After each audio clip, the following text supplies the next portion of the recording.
തന്നല്ലോ, പെരുത്ത് സന്തോഷായി.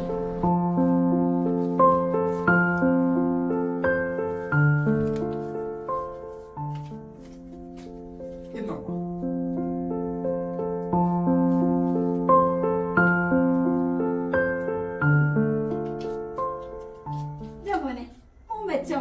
വേണ്ടമ്മ, എനക്കുള്ള ശമ്പളം സർക്കാർ. ഈ വയസ്സാം കാലത്തും എന്റെ കയ്യിൽ ഈ പെൻഷൻ എത്തിച്ചത് പിണറായി സർക്കാരാ. അതുകൊണ്ട് നിങ്ങളുടെ വിലപ്പെട്ട ഓരോ വോട്ടും ഇടതുപക്ഷത്തിനാവട്ടെ.